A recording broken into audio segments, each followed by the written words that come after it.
أعوذ بالله من الشيطان الرجيم. بسم الله الرحمن الرحيم. إن الذين كفروا لن تغني عنهم أموالهم ولا أولادهم من الله شيئا وأولئك هم وقود النار كدأب آل فرعون والذين من قبلهم كذبوا بآياتنا فأخذهم الله بذنوبهم واللہ شدید العقاب.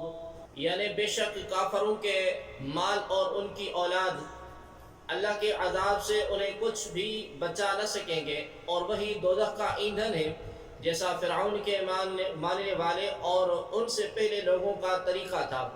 انہوں نے ہماری آیتوں کو جھٹلایا تو اللہ نے ان کے گناہوں پر انہیں پکڑ لیا، اور اللہ کا عذاب بڑا سخت ہے. كَدَأْبِ آلِ فِرْعَوْنَ وَالَّذِينَ مِن قَبْلِهِمْ، جیسا فرعون کے ماننے والوں اور ان سے پہلے لوگوں کا طریقہ تھا. یعنی نبی پاک صلی اللہ علیہ وآلہ وسلم کے زمانے کے کافروں کا طریقہ ویسا ہی ہے جیسا فرعون کے ماننے والوں اور ان سے پہلے لوگوں کا طریقہ تھا کہ انہوں نے بھی ہماری آیتوں کو جھٹلایا اور ان کافروں نے بھی ہماری آیات کو جھٹلایا. تو جس طرح اللہ تبارک و تعالی نے ان کے گناہوں پر انہیں پکڑ لیا، اسی طرح ان کے گناہوں پر ان کی بھی پکڑ فرمائے گا.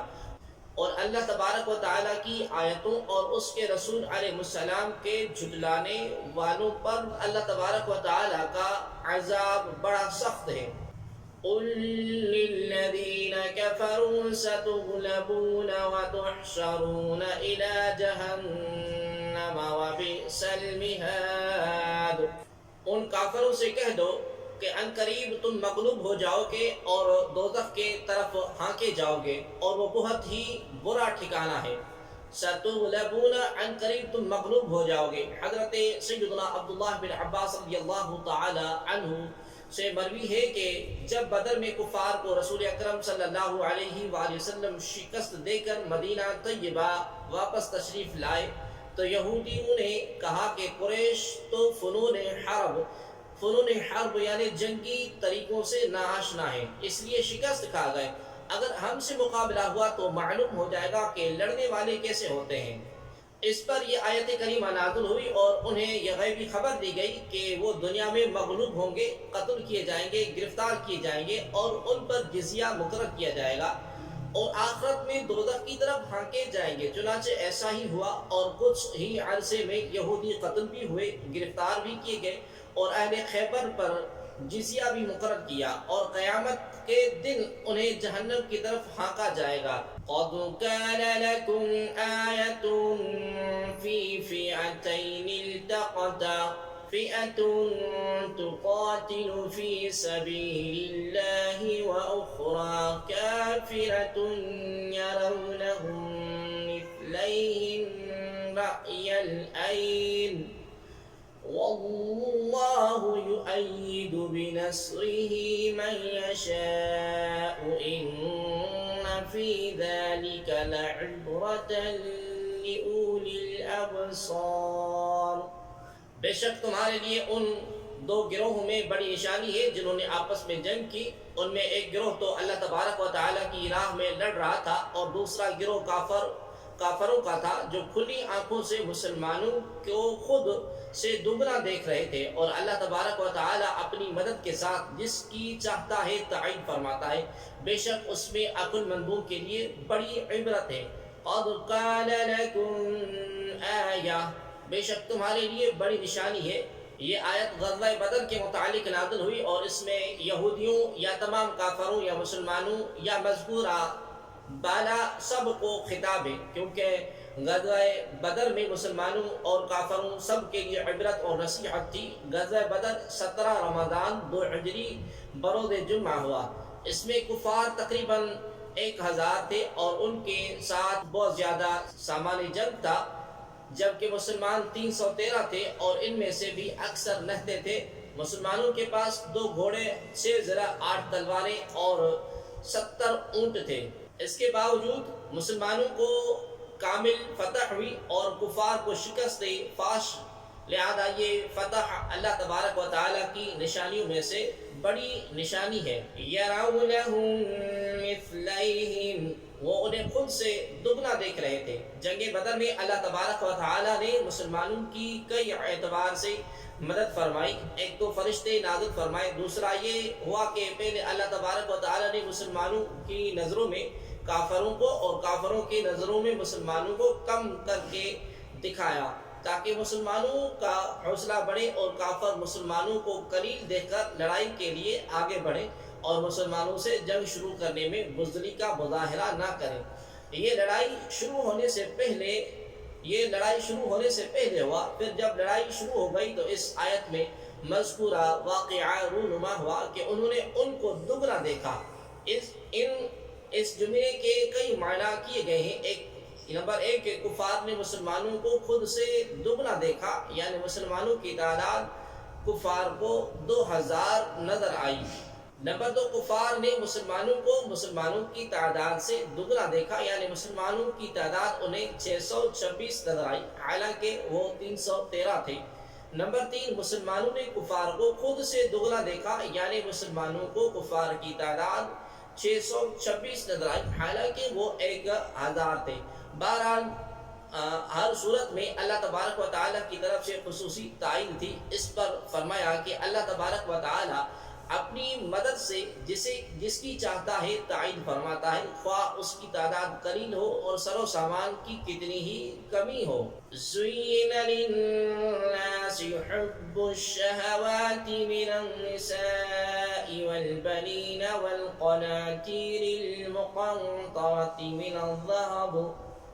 من الذهب والفضة والخيل المسومة والأنعام والحرث، ذلك متاع الحياة الدنيا والله عنده حسن المآب۔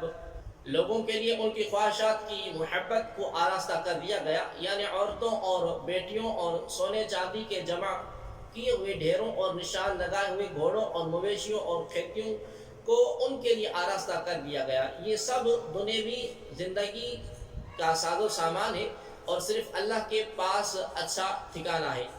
زُيِّنَ لِلنَّاسِ حُبُّ الشَّهَوَاتِ، لوگوں کے لیے ان کی خواہشات کی محبت کو آراستہ کر دیا گیا، لوگوں کے لیے من پسند چیزوں کی محبت کو خوشنما بنا دیا گیا۔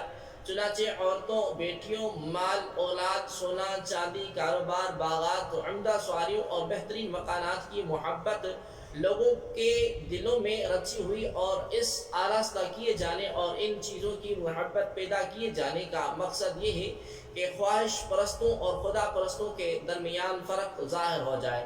چنانچہ سورہ کہف آیت نمبر 7 میں صراحت سے ارشاد فرمایا کہ اِنَّا جَعَلْنَا مَا عَلَى الْأَرْضِ زِينَةً لَهَا لِنَبْلُوَهُمْ أَيُّهُمْ أَحْسَنُ عَمَلًا، یعنی بے شک ہم نے زمین پر موجود چیزوں کو اس لیے زینت بنایا تاکہ ہم لوگوں کو آزمائیں کہ ان میں عمل کے اعتبار سے کون اچھا ہے۔ چنانچہ چیزیں ایسی مرغوب ہوئیں کہ کافر تو بالکل ہی آخرت سے غافل ہو گئے اور کفر میں جا پڑے، جبکہ دوسرے لوگ بھی انہی چیزوں کی محبت کے اسیر ہو گئے، حالانکہ یہ تو دنیاوی زندگی گزارنے کا سامان ہے کہ اس سے کچھ عرصہ نفع پہنچتا ہے، پھر یہ سامان دنیا فنا ہو جاتا ہے۔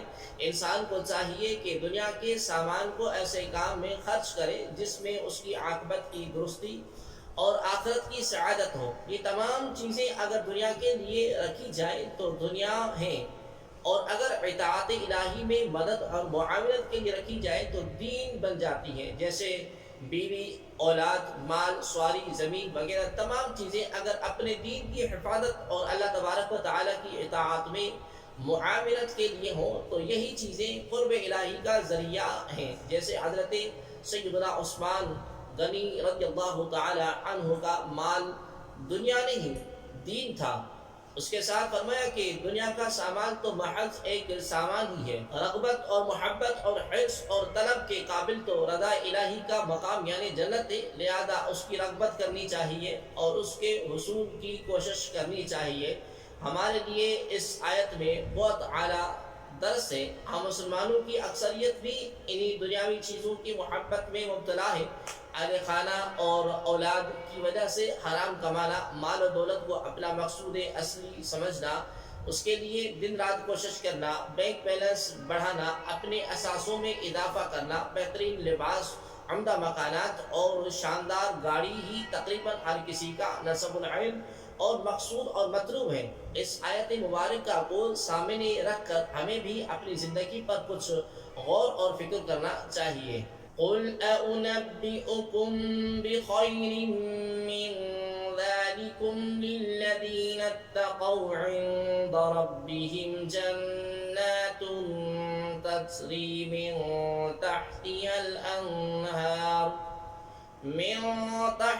الأنهار خالدين فيها وأزواج مطهرة ورضوان من الله والله بصير بالعباد الذين يقولون ربنا إننا آمنا فاغفر لنا ذنوبنا وقنا عذاب النار۔ یعنی اے حبیب تم فرماؤ کیا میں تمہیں ان چیزوں سے بہتر چیز بتا دوں؟ سنو وہ یہ ہے کہ پرہیزگاروں کے لیے ان کے رب کے پاس جنتیں ہیں جن کے نیچے نہریں جاری ہیں، ان میں وہ ہمیشہ رہیں گے، ان کے لیے پاکیزہ بیویاں اور اللہ تبارک و تعالیٰ کی خوشنودی ہے۔ اور اللہ بندوں کو دیکھ رہا ہے، وہ جو کہتے ہیں اے ہمارے رب ہم ایمان لائے ہیں تو ہمارے گناہ معاف فرما اور ہمیں دوزخ کے عذاب سے بچا لے۔ قل أنبئكم بخير من ذلكم، تم فرماؤ کیا میں تمہیں ان چیزوں سے بہتر چیز بتا دوں؟ سبحان اللہ، دنیا کی حقیقت بیان کرنے کے بعد کتنے دل نشین اور حسین انداز میں جنت اور رضا الہی کی طرف دعوت دی جا رہی ہے۔ چنانچہ اس فرمان کا خلاصہ یہ ہے کہ اے حبیب صلی اللہ تعالی علیہ وآلہ وسلم، دنیا کی حقیقت اور فنائیت سمجھانے کے بعد تم لوگوں سے فرما دو کہ کیا میں تمہیں عورتوں، بیٹوں، مال، اولاد، سونا چاندی، کاروبار، باغات، عمدہ سواریوں اور بہترین مکانات سے اچھی، عمدہ اور بہترین چیز بتا دوں؟ سنو، وہ اللہ عز و جل کے قرب کا گھر یعنی جنت ہے، جس میں دودھ، شہد، شراب کی نہریں بہہ رہی ہیں، جس میں ایسی پاکیزہ بیویاں ہوں گی جو ہر قسم کی زنانہ عوارض اور ہر ناپسند و قابل نفرت چیز سے پاک ہوں گی۔ اور اس جنت میں پرہیزگار کو ہمیشہ رہنا ہے، اور ان سب سے بڑھ کر یہ کہ وہاں اللہ تبارک و تعالیٰ کی خوشنودی ہے جو سب سے اعلیٰ نعمت ہے۔ اے اللہ عز و جل ہمارے دلوں سے دنیا کی محبت نکال کر اپنی محبت ڈال دے، دنیا کی حرص نکال کر آخرت کی طلب داخل کر دے۔ الصابرین والصادقین والقانتین والمنفقین والمستغفرین بالاسحار، یعنی صبر کرنے والے اور سچے اور فرمان بردار اور راہ خدا میں خرچ کرنے والے اور رات کے آخری حصے میں مغفرت مانگنے والے ہیں۔ الصابرین صبر کرنے والے، دنیا کے طالبوں کا ذکر کرنے کے بعد مولا کریم کی طلب رکھنے والے متقین کا بیان کیا گیا تھا۔ یہاں ان کے کچھ اوصاف بیان کیے جا رہے ہیں۔ نمبر 1، متقی عبادت اور ریاضت کے باوجود اپنی اطاعت پر ناز نہیں کرتے، بلکہ اپنے مولا کریم سے گناہوں کی مغفرت اور عذاب جہنم سے نجات کا سوال کرتے ہیں۔ نمبر 2، متقی لوگ طاعتوں اور مصیبتوں پر صبر کرتے ہیں، نیز گناہوں سے بچنے پر ڈٹے رہتے ہیں۔ نمبر 3، متقی لوگوں کے قول، ارادے اور نیتیں سب سچی ہوتی ہیں۔ نمبر 4، متقی لوگ اللہ تبارک و تعالی کے سچے فرمانبردار ہوتے ہیں۔ نمبر 5، متقی لوگ راہ خدا میں مال خرچ کرنے والے ہوتے ہیں۔ نمبر 6، متقی لوگ راتوں کو اٹھ کر اپنے رب کی عبادت کرتے ہیں، نماز پڑھتے ہیں، توبہ استغفار کرتے ہیں، رب تبارک و تعالیٰ کی حضور گریہ زاری اور مناجات کرتے ہیں۔ یاد رکھیں کہ رات کا آخری پہر نہایت فضیلت والا اور وقت خلوت اور دعاؤں کی قبولیت کا ہے۔ حضرت لقمان رضی اللہ تعالی عنہ نے اپنے فرزند سے فرمایا تھا کہ مرغ سے کم نہ رہنا، کہ وہ تو سحری کے وقت ندا کرے اور تم سوتے رہو۔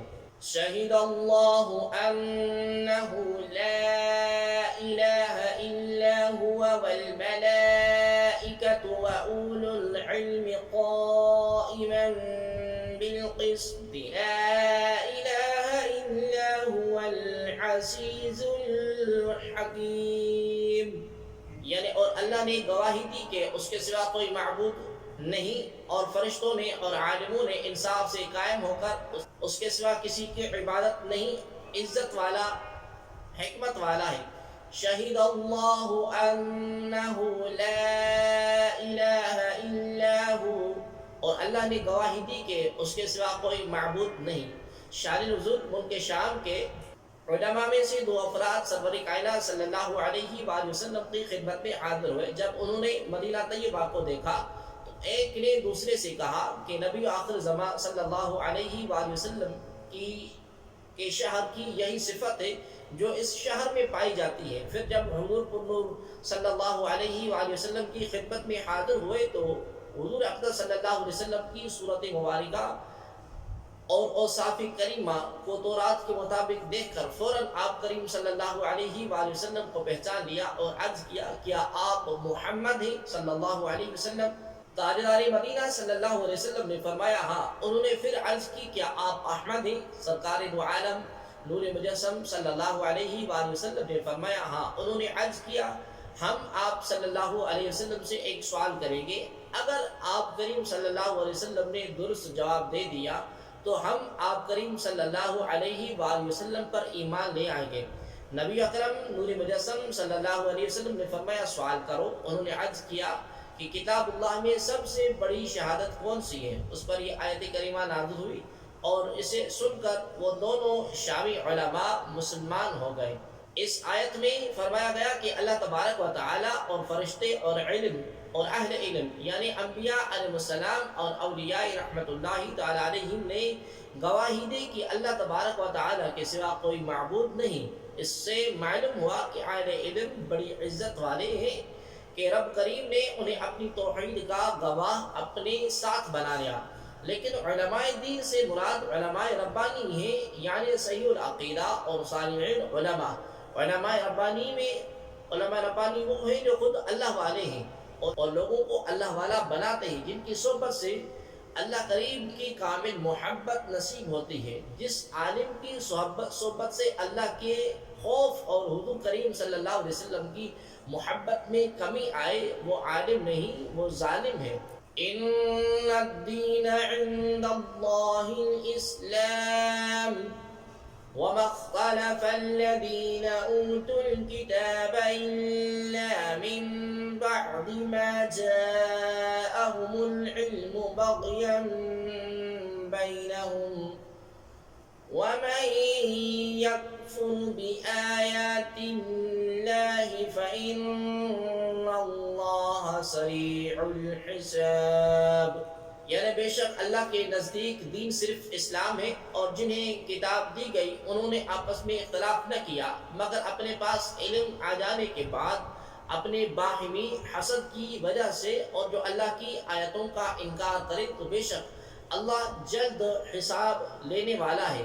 ان الذین عند اللہ الاسلام، بے شک اللہ کے نزدیک دین صرف اسلام ہے۔ ہر نبی کا دین اسلام ہی تھا، لہذا اسلام کے سوا کوئی اور دین بارگاہ الہی میں مقبول نہیں۔ لیکن اب اسلام سے مراد وہ دین ہے جو حضرت محمد کریم صلی اللہ تعالی علیہ وآلہ وسلم لائے، چونکہ آپ کریم صلی اللہ علیہ وسلم کو اللہ تبارک و تعالی نے تمام لوگوں کے لیے رسول بنا کر مبعوث فرمایا، اور آپ کریم صلی اللہ علیہ وآلہ وسلم کو آخری نبی بنایا۔ تو اب اگر کوئی دوسرے آسمانی دین کی پیروی کرتا بھی ہو، لیکن چونکہ وہ اللہ کریم کے اس قطعی اور حتمی دین کو مکمل طور پر نہیں مان رہا، لہذا اس کا آسمانی دین پر عمل بھی مردود ہے۔ یہود اور نصارہ وغیرہ کفار جو اپنے دین کو افضل اور مقبول کہتے ہیں، اس آیت میں ان کے دعویٰ کو باطل فرمایا گیا۔ وَبَخْتَلَفَ، اور انہوں نے اختلاف نہ کیا، اور یہ آیت یہود اور نصارہ کے بارے میں اتری جنہوں نے اسلام کو چھوڑا اور سید الانبیاء صلی اللہ تعالی علیہ وآلہ وسلم کی نبوت میں اختلاف کیا، اور یہ اختلاف بھی علم کے بعد کیا، کیونکہ وہ اپنی کتابوں میں سید عالم صلی اللہ علیہ وسلم کی نعت اور صفت دیکھ چکے تھے، اور انہوں نے پہچان لیا تھا کہ یہی وہ نبی ہیں جن کی کتب الہیہ میں خبر دی گئی، لیکن اس کے باوجود انہوں نے ماننے سے انکار کیا، اور اس انکار اور اختلاف کا سبب ان کا حسد اور دنیاوی منافع کی طمع تھی۔ فَإِن حَاجُّوكَ فَقُلْ أَسْلَمْتُ وَجْهِيَ لِلَّهِ وَمَنِ اتَّبَعَنِ وَقُلْ لِلَّذِينَ أُوتُوا الْكِتَابَ وَالْأُمِّيِّينَ أَأَسْلَمْتُمْ فَإِنْ أَسْلَمُوا فَقَدِ اهْتَدَوْا وَإِنْ تَوَلَّوْا فَإِنَّمَا عَلَيْكَ الْبَلَاغُ وَاللَّهُ بَصِيرٌ بِالْعِبَادِ۔ یعنی پھر اے حبیب اگر وہ تم سے جھگڑا کرے تو تم فرما دو میں تو اپنا منہ اللہ کی بارگاہ میں جھکائے ہوئے ہوں، اور میری پیروی کرنے والے بھی، اور اے حبیب اہل کتاب اور ان پڑھوں سے فرما دو کہ تم بھی اسلام قبول کرتے ہو، پھر اگر وہ اسلام قبول کر لیں جب تو انہوں نے بھی سیدھا راستہ پا لیا، اور اگر یہ منہ پھیریں تو تمہارے اوپر تو صرف حکم پہنچانا لازم ہے، اور اللہ بندوں کو دیکھ رہا ہے۔ فَإِنْ حَاجُّوكَ، پھر اگر تم سے جھگڑا کریں دین اسلام کی حقانیت بیان کرنے کے بعد فرمایا کہ اے حبیب صلی اللہ علیہ وآلہ وسلم اگر تم سے تمہارے یا اسلام کے حق ہونے کے بارے میں جھگڑا کریں تو تم انہیں فرما دو کہ تم مانو یا نہ مانو مجھے اس سے کوئی فرق نہیں پڑتا، میں اور میرے پیروکار تو اللہ تبارک و تعالیٰ کے فرمانبردار اور مطیع ہیں۔ نیز ان اہل کتاب یعنی یہودیوں اور عیسائیوں اور ان پڑھوں یعنی ان پڑھ اہل کتاب اور مشرکوں سے مزید فرما دو کہ کیا ہماری طرح تم بھی اسلام قبول کرتے ہو؟ اگر یہ اسلام قبول کر لیں تب تو یہ بھی سیدھی راہ والے ہو جائیں گے، لیکن اگر یہ اسلام قبول کرنے سے منہ پھیریں تو تمہاری شان میں کوئی فرق نہیں پڑتا، اور نہ تمہارے اجر و ثواب میں کوئی کمی واقع ہوگی، کیونکہ تمہارے اوپر اللہ تبارک و تعالیٰ کی طرف سے صرف اتنی ذمہ داری ہے کہ تم اللہ کا حکم انہیں پہنچا دو۔ بقیہ ان کا معاملہ اللہ کریم کے حوالے کر دو، اللہ کریم انہیں اور اپنے سب بندوں کو دیکھ رہا ہے۔